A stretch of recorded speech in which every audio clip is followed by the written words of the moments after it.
नमस्कार, मैं हूं शिल्पा और आप देख रहे हैं जी बिजनेस की एक खास पेशकश। सरकारी और प्राइवेट सेक्टर में काम करने वाली महिलाओं को 6.5 महीने यानी कि करीब 26 हफ्ते की मैटरनिटी लीव मिल सकती है।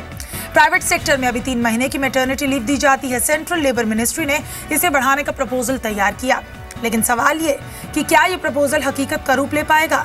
क्या कॉर्पोरेट भी इसके लिए तैयार है? क्या हम महिला कर्मचारियों को उनका हक देने के लिए तैयार हैं? हमारे साथ खास मेहमान भी हैं, लेकिन उससे पहले आप ये रिपोर्ट देखिए। अगर सब कुछ ठीक रहा तो आने वाले वक्त में कामकाजी महिलाओं के लिए अच्छे दिन आ सकते हैं। सरकार अब उस कानून में संशोधन करने जा रही है जिससे महिलाओं को प्रेगनेंसी के दौरान ज्यादा छुट्टियां मिल सकेंगी। वित्त मंत्री अरुण जेटली की अगुवाई वाले मंत्रियों के ग्रुप यानी GOM ने इस प्रपोजल को पहले ही हरी झंडी दे दी है। लेबर मिनिस्ट्री ने मैटरनिटी बेनिफिट एक्ट 1961 में बदलाव करने के लिए सरकार के पास प्रपोजल भेज दिया है। अगर ये प्रपोजल मंजूर हो गया तो भारत दुनिया के उन 40 देशों में शुमार हो जाएगा जहां मैटरनिटी लीव 18 हफ्ते से ज्यादा की दी जाती है। उसमें जो है एक महिलाओं को नाइट शिफ्ट में काम करने का जो है उनको जो है अनुमति देना, और दूसरा जो है जो अभी प्रसूति लाभ है महिलाओं को आज के जो कानून के प्रोविजन में उनको 12 हफ्ता ही वो मिल सकता है। अभी हमारा सरकार ने इसको 26 हफ्ते बढ़ाकर घर में भी बैठ के जो काम कर सकते हैं वो भी जो है हमारे विचाराधीन में है। इंटरनेशनल लेबर ऑर्गेनाइजेशन यानी ILO के मैटरनिटी प्रोटेक्शन कन्वेंशन के मुताबिक महिलाओं को कम से कम 14 हफ्ते की मैटरनिटी लीव जरूरी है, लेकिन हम चाहते हैं कि उन्हें 18 हफ्ते की लीव मिले। ILO के वर्किंग कंडीशंस लॉज रिपोर्ट 2012 के मुताबिक एशिया और पैसिफिक रीजन के 82% देशों के बिलों में मैटरनिटी लीव के 12 से 18 हफ्ते करने की बात कही गई है। हाल ही में पेश किए गए ILO के आंकड़ों के मुताबिक भारत में प्रेग्नेंट महिलाओं के वर्क प्लेस छोड़ने का रेट दुनिया में सबसे ज्यादा है। इसकी वजह उन्हें बहुत कम मैटरनिटी लीव मिलना और काम पर जल्दी लौटने का दबाव है। गौरतलब है कि 7th पे कमीशन ने सरकारी एम्प्लॉइज की मैटरनिटी और पैटर्निटी लीव बढ़ाने से इनकार कर दिया था। मेनका गांधी ने पिछले साल भी दत्तात्रेय को लेटर लिखा था। इसमें वर्किंग वुमन की मैटरनिटी लीव को 8 महीने करने की बात कही गई थी। हालांकि इस प्रपोजल को भी रिजेक्ट कर दिया गया। Bureau report, Zee media.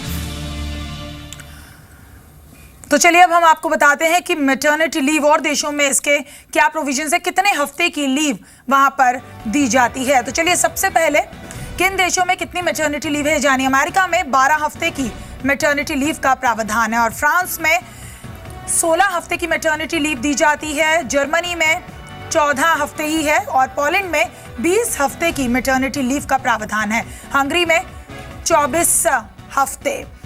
तो तमाम देश हम आपको बता रहे हैं कि कितनी कितनी मैटरनिटी लीव देते हैं। आयरलैंड की बात की जाए तो 26 हफ्तों की मैटरनिटी लीव है। डेनमार्क में सबसे ज्यादा, जी हाँ, 52 हफ्ते की मैटरनिटी लीव का वहां पर प्रावधान रखा गया। हालांकि अब हमारे देश में भी मैटरनिटी एक्ट में बदलाव करने की बात कही जा रही है। चलिए हमारे साथ खास मेहमान हैं इस वक्त R चंद्रशेखर, NASSCOM प्रेसिडेंट हमारे साथ जुड़ रहे हैं। Sudhanshu K Tripathi, group president HR Hinduja group भी हैं, और Vinita Bimbhet, president FICCI ladies organisation भी हमारे साथ जुड़ रही हैं। विनीता जी, सबसे पहला सवाल आपसे यही कि अब मैटरनिटी एक्ट में बदलाव करने की जो बात कही जा रही है, कितना ज़रूरी अब ये हो जाना चाहिए? क्योंकि अक्सर इससे पहले भी जब बदलाव की बात होती थी तो इंडस्ट्री के जो एक्सपर्ट्स हैं उनका कहना है कि इससे इंडस्ट्री की वर्कफोर्स पर बहुत ज़्यादा असर पड़ेगा, जो ठीक नहीं है।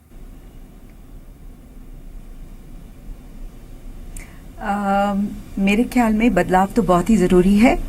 If you want to retain talent, if you want women to join the workforce, you have to have these flexible arrangements. France में आपने कहा कि आई थिंक 14 हफ्ते की मैटरनिटी लीव है, but they also give up to 3 years of unpaid leave, which is to be shared between parents.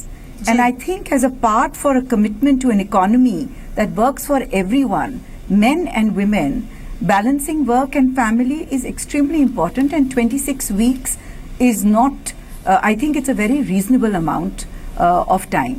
After all, she's given birth to a child. She needs to recover. She needs to get her life in order. And on top of that, if she could work from home, that would really help women join the workforce in our country. जी आप बने रहिए हमारे साथ are Chandrashekhar NASSCOM president भी जुड़ रहे हैं। Are Chandrashekhar जी, आप अगर ऐसा बदलाव किया जाता है तो क्या आप इस बदलाव से सहमत होंगे? आपको लगता है कि वाकई जो महिलाएं घर में कहीं ना कहीं घबरा कर डर कर बैठ जाती हैं कि अपना करियर शुरू करने में एक बड़ा चैलेंज उनको लगता है प्रेगनेंसी के बाद, तो एक बहुत बड़ी राहत हो जाएगी इससे फीमेल एम्प्लॉयज के लिए? देखिए, नमस्कार। जहाँ तक आईटी इंडस्ट्री का सवाल है, आपको शायद पता होगा कि आईटी इंडस्ट्री में 3 में से 1 एम्प्लॉय जो है महिला है, तो यानी 1/3 of the employees are women. और ये एक माना जाता है कि IT industry is one of the most sought after employers. और हम बिल्कुल सहमत हैं इससे कि जो मैटरनिटी लीव है वो ऐसा होना चाहिए कि it is conducive to continuing working of the women. 26 weeks leave हम इसे सहमत हैं। और जहाँ तक आईटी इंडस्ट्री का सवाल है, जो अगर कोई भी महिला उससे पहले काम भी करना चाहते हैं फ्लेक्सिबल अरेंजमेंट्स के जरिए, यानी वर्क फ्रॉम होम, उसका भी अरेंजमेंट किया जाता है, क्योंकि इस इंडस्ट्री में टैलेंट की बड़ी ज़रूरत है। और जहाँ तक जब भी टैलेंट मिले उसके लिए जो भी फ्लेक्सिबिलिटी दिखाने की ज़रूरत है, इंडस्ट्री किसी न किसी तरीके ढूंढ लेती है कि ये that this should be made available. So, as far as the IT industry is concerned, this is certainly something which we support. जी, ये इम्पोर्टेंट यहाँ पर इसलिए हो जाता है ये सवाल आर चंद्रशेखर जी, क्योंकि ऐसे अनऑर्गेनाइज्ड सेक्टर्स भी हैं बहुत, जहाँ पर ये की एक्ट लागू तो हो जाता है, लेकिन उसके इम्प्लीमेंटेशन यानी कि जो एम्प्लॉयर की तरफ से इतना स्ट्रॉन्ग इम्प्लीमेंटेशन कभी देखने को नहीं मिलता है। सर्विसेज के लिए रख लिया जाता है, लेकिन उसके बाद प्रॉब्लम क्रिएट की जाती है फीमेल एम्प्लॉय के लिए। नहीं, दैट इज करेक्ट, क्योंकि जैसे आपने कहा है कि आईटी इंडस्ट्री ज्यादातर ये ऑर्गेनाइज सेक्टर में है, एक तो ये है, और दूसरी बात नेचर ऑफ द वर्क, क्योंकि आईटी इंडस्ट्री में एक एम्प्लॉई जो है वो घर से भी काफी सारा काम कर सकता है और प्रोडक्टिव भी हो सकते हैं, और उसका भी एक फायदा है जी। तो ये सारे चीजें ध्यान में रखते हुए I think for the IT industry it is possible to have this arrangement, and the IT industry supports it. जहाँ तक दूसरे सेक्टर्स का सवाल है वो तो हम नहीं कह सकते, we may not be the best people to comment on that, but for the IT industry I think from any point of view we are supportive of such arrangement. जी, आप बने रहिए हमारे साथ। इस वक्त Sudhanshu K Tripathi, group president HR Hinduja group, भी इस चर्चा में जुड़ रहे हैं। और अपने दर्शकों को बता दें कि हिंदुजा ग्रुप देश का एक बड़ा बिजनेस ग्रुप है, जिसमें 1 लाख से ज्यादा व्यक्ति कार्यरत हैं और जो करीब 40 देशों में फैला हुआ है। तो नए मैटरनिटी बेनिफिट बिल के पास होने से महिलाओं को कितना फायदा होने की यहाँ पर उम्मीद है, सुधांशु जी? फायदा तो होगा और ये कदम बहुत अच्छा है। फ़ायदा इसलिए होगा कि पहले जो 3 महीने का पीरियड हुआ करता था उसमें प्री नेटल और पोस्ट नेटल दोनों मिला के सफिशिएंट नहीं होता था, और आजकल की महिलाएं जो पढ़ी लिखी हैं वो चाहती हैं नए बच्चे के साथ ज़्यादा समय बिताना, उस पर ध्यान देना, और उनको हमेशा इस बात की दुविधा होती थी कि काम को इम्पोर्टेंस दें या बच्चे को इम्पोर्टेंस दें। ये आपको एक्सटेंशन जो हो रहा है बेनिफिट्स का, उसके चलते उनको समय मिलेगा बच्चों के साथ समय देने का। सुधांशु जी, अक्सर ये भी देखा गया है कि महिलाएं सीनियर पदों तक नहीं पहुंच पाती क्योंकि उन्हें घर पर बच्चों की जिम्मेदारी निभानी होती है। आपको लगता है कि इस बिल के आने के बाद महिलाओं की स्थिति में बदलाव होगा? महिलाएं बहुत ऊपर तक नहीं पहुंच पाती हैं, उसमें उनके मातृत्व का तो योगदान होता ही है, उसके अलावा और भी काफ़ी कारण होते हैं उनके अपने पर्सनल या घर से रिलेटेड। हमने देखा है कि काफ़ी महिलाएं बच्चे होने के बाद वर्कफोर्स से निकल जाती हैं और फिर वापस आने को आइदर उनको मौका नहीं मिलता है, या कभी कभी ऐसा होता है कि वापस आती हैं तब तक जो उनका करियर ट्रैक था वो थोड़ा धीमा हो गया रहता है। ऐसे होने से मुझे आशा है कि उन लोग बहुत ये जो उनकी संख्या थी जो कि वर्कफोर्स से निकल जाती थी वो कम हो जाएगी, और जब कम हो जाएगी और उनका करियर में किसी तरह का सेटबैक नहीं होगा तो उनको ग्रोथ की अपॉर्चुनिटी बाकी लोगों की तरह ही मिलेगी और संभावना है कि इससे फायदा होगा सबको। जी, और देश में जो छोटी मोटी बड़ी कई तरीके की कंपनीज हैं, तो क्या कंपनीज के लिए इसका पालन करना आसान होगा? नया प्रोविजन आता है तो उसको पालन करने के लिए तौर तरीके निकालने पड़ते हैं और किसी भी कंपनी या किसी भी समाज को एडजस्ट करना पड़ता है, लेकिन मेरा अपना विचार है कि समय के साथ हर कंपनी कैसे इसको इम्प्लीमेंट करें उसका अपना तरीका निकाल लेगी और इस तरह से सबको फायदा होगा। जी, आप बने रहिए हमारे साथ। आर चंद्रशेखर, आपसे ये जानना चाहूँगी यहाँ पर कि इससे पहले भी मैटरनिटी एक्ट जो था उसको कई सेक्टर्स में तो बहुत अच्छे से उसका इम्प्लीमेंटेशन होता था, लेकिन क्या अब अगर बदलाव किया जाता है तो एक प्रोविज़न ये भी हो सकता है कि अगर एम्प्लॉयर स्ट्रिक्टली इसका इम्प्लीमेंटेशन नहीं करता, ये benefit female employ, pregnant female employ तक नहीं पहुंचता, तो उसके लिए भी कड़े प्रावधान होने चाहिए? देखिए, जहाँ once there is a legal provision, यानी अगर कानून बन जाता है तो उसको पालन करना हर एक व्यक्ति, हर एक एम्प्लॉयर का कर्तव्य भी होना चाहिए और उनका जिम्मेदारी भी है। तो इसमें कोई चॉइस की बात नहीं है। एक अगर कानून बन गया है तो उसका पालन करना ही पड़ेगा। तो इसमें जैसे मैंने कहा था कि आईटी इंडस्ट्री में ऐसा कोई सवाल नहीं उठता है कि इसका इम्प्लीमेंटेशन नहीं होगा या इसकी इम्प्लीमेंटेशन में कोई कमियां रह जाएंगे।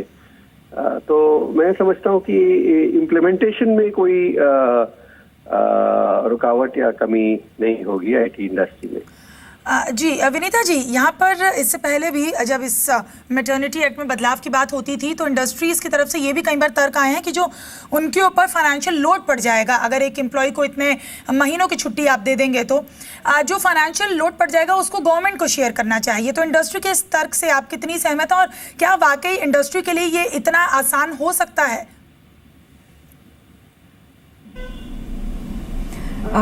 देखिए, मेरे ख्याल में as far as women are concerned, if they are having children, they are entitled to leave.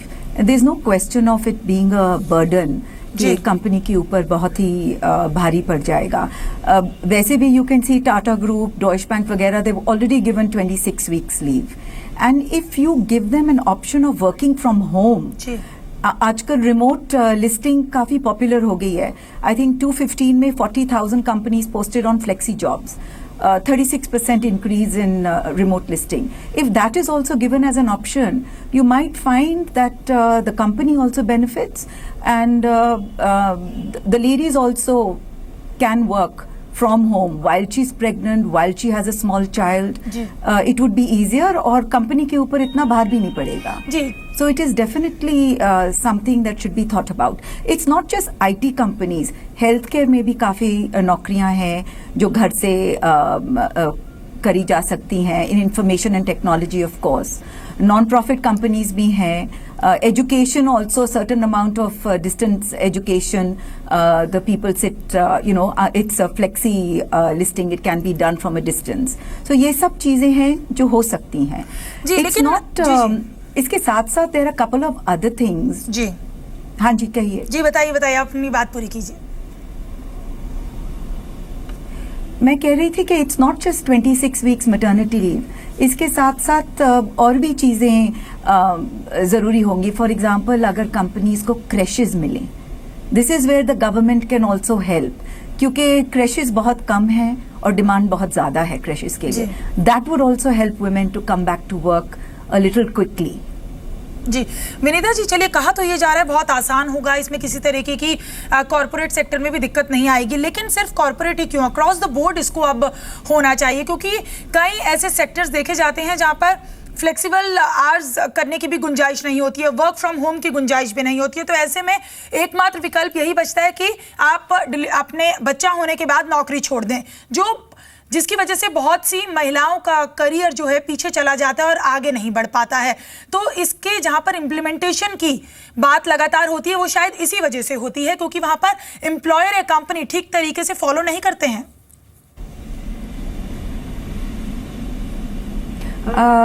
देखिए, अगर ये लॉ बन जाएगा तो उनको फॉलो करना पड़ेगा and they should follow it. And 26 weeks is not so long, 6 महीने हैं। And you know how difficult it is. You have a new baby in the house. Do you have family support? ये तो ज़रूरी है। उसके साथ साथ we also need to include flexi hours or working from home. Ji. If not flexi hours, at least working the option of working from home. जी, आप सभी खास मेहमान हमारे साथ बने रहिए। तो यहाँ मैटरनिटी लीव के अलावा महिलाओं के लिए नए प्रस्ताव में क्रेच जैसी सुविधाएं देने पर भी विचार किया जा रहा है। रिपोर्ट देखिए। अगर आप महिला कर्मचारी हैं और नौकरी के चलते आपको बच्चे की देखभाल में दिक्कत आ रही है, तो अब परेशानी जल्द ही दूर होने वाली है। महिला और बाल विकास मंत्रालय ने हर कंपनी के लिए डे केयर फैसिलिटी यानी क्रैश की सुविधा जरूरी करने का प्रस्ताव रखा है। यानी महिला कर्मचारी के काम की जगह पर ही उसके बच्चे की देखभाल भी होगी। सूत्रों के मुताबिक महिला विकास मंत्रालय ने इस बारे में कॉर्पोरेट अफेयर्स मंत्रालय से कहा कि वो इस बारे में कंपनियों के बीच आम राय बनाने को लेकर आगे बढ़ें। साथ ही मंत्रालय ने सचिवों की समिति को सुझाव दिया है कि इसे ग्राम पंचायतों, कंस्ट्रक्शन कंपनियों और माइनिंग कंपनियों के लिए जरूरी किया जाए। मंत्रालय ने इसे संगठित क्षेत्र के लिए जरूरी करने की सिफारिश की है। महिला विकास मंत्रालय ने इस बारे में फिक्की और सीआईआई जैसी उद्योग संगठनों को भी जोड़ने की कोशिश शुरू कर दी है, ताकि संगठित क्षेत्र में कामकाजी महिलाओं के बच्चों के लिए डे केयर की सुविधा उपलब्ध कराई जा सके। मौजूदा कानून में ही मनरेगा और कंस्ट्रक्शन साइट के लिए डे केयर सुविधा का प्रावधान है। साथ ही माइंस एक्ट के तहत माइनिंग साइट पर ऐसी सुविधा देनी जरूरी है। मंत्रालय की कोशिश है कि मौजूदा कानून को ही जल्द से जल्द लागू कराया जाए। फिलहाल देश भर में कंपनियां अपने कर्मचारियों के लिए 21,012 डे केयर फैसिलिटी उपलब्ध करा रही हैं। फिलहाल देश में 3.5 करोड़ बच्चों को डे केयर फैसिलिटी की जरूरत है। ऐसे में सिर्फ 21,000 डे केयर फैसिलिटी ऊंट के मुंह में जीरे के समान है। अगर डे केयर फैसिलिटी का विस्तार होता है तो महिलाओं को मजबूरी में नौकरी नहीं छोड़नी पड़ेगी। Bureau report, Zee media. R Chandrashekhar ji, ये बताइए कि अब जॉब के साथ साथ बच्चे की भी देखभाल की जा सकेगी। कंपनीज में क्रैच खुलने की यहाँ पर बात है, इसमें किसी तरीके के कोई चैलेंजेस आप देख रहे हैं जो कंपनीज के सामने आ सकते हैं? देखिए,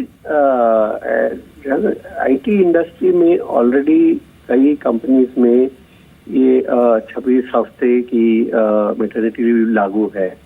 इसके अलावा जो बड़े बड़े कंपनियां हैं जहाँ पे बड़ी संख्या में महिलाएं काम करते हैं, वहाँ पे क्रैशेस का सुविधा भी उपलब्ध है। पर जहाँ तक कुछ छोटे छोटे कंपनीज हैं या स्टार्टअप्स हैं, उनमें तो शायद मुश्किल हो सकता है, क्योंकि वो साइज भी कम होगा और नंबर ऑफ फीमेल एम्प्लॉयज भी कम होंगे। पर लार्ज एम्प्लॉयर्स में तो ये फैसिलिटीज कईयों ने क्रिएट किया है ऑलरेडी। जी विनीता, ये बताइए कि कई केसेस में ये भी बात सामने आती है कि अगर कोई फीमेल एम्प्लॉय नौकरी ज्वाइन करने से पहले अपने एम्प्लॉयर को ये बताती है that she is on the family, वो प्रेगनेंसी की तरफ है फर्स्ट या सेकेंड मंथ में, तो तब उसको नौकरी ऐसे केसेस में सामने आया है कि उसको नौकरी तक नहीं दी जाती है और रीज़न ये दिया जाता है कि आपसे 6 महीने बाद तो आप छुट्टी पे चली जाएंगी और इससे हमारे जो कंपनी का इंटरनल ट्रांसफर प्रोसीजर है वो भी इफेक्ट होगा। तो आपको लगता है इसके लिए भी स्ट्रॉन्ग प्रोविजन ज़रूर होना चाहिए यहाँ पर?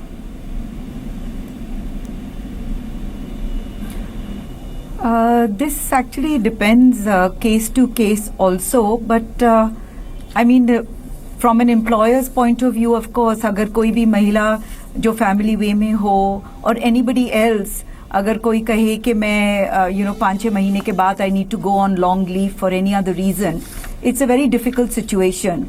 But then it also depends on the talent. It also depends कि अगर आपको कोई ऐसा you have found somebody perfect for the job, you might be willing to take her on. I mean, if it was me, I always feel that as it is, we don't have enough women in the workforce. And if we find somebody capable, I would be more than happy to, adjust and nurture talent and keep her on in the job. So it really depends on who the person is, नौकरी क्या है, किस type की नौकरी है, flexible hours हैं, and all those things.